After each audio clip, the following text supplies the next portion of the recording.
नमस्कार doer self channel को आज मु सुंदर बास्केटटे नहीं कि आसी यही बास्केटटी पाम लिव रे तैयारी होती एते सुंदर कारुकार्य आउ फिनिशिंग होती जे देखा जी लोभनीय आउ सेतिकी चित्ताकर्षक मध्य तालपत्र रे विभिन्न रंग बेरंगर चुमकी लगाई यार सौंदर्य को बढ़ाई देखिले सतेकी एक फुटंदा फूल परी जनापड़ी ब्यूटीफुल डिजाइन सहित यार कारुकार्य मध्य अति लोभनीय यही बास्केटटी आम देशर क्लासिक प्रिमेटिव कला कौशल रे तैयारी एथर खोलिकी देखिबा यह केते सुंदर सतेकी ताजा फूल फुटिकी रहिला परी लागुची सानरू बड़ क्रम सबुगुड़िक डिफरेंट साइज रे कराही जेपरिकी गोटिक भितर गोटे ठीक भाव में रही पारिबो।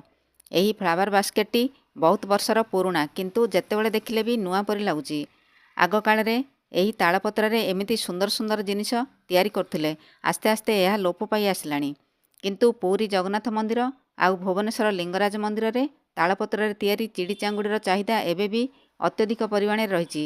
यही फ्लावर बास्केटटी तालपत्र होइथियारु बहुत वर्ष है सुरक्षित भाव में अच्छी।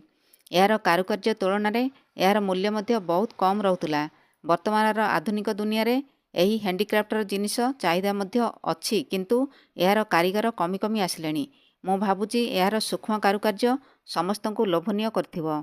यहाकू मो बो मो बाहागर रे जौतुक पेढ़ी रे देइथिले। बहुत यूनिक जिनसटिए आम देश में विभिन्न मेटेरियाल्स रे बास्केट बुणा ही थाए किंतु तालपत्र तैयारी जिनिस गुड़िक अद्वितीय। यह आमर घरर सौंदर्य को बढ़ाई थाए। धन्यवाद।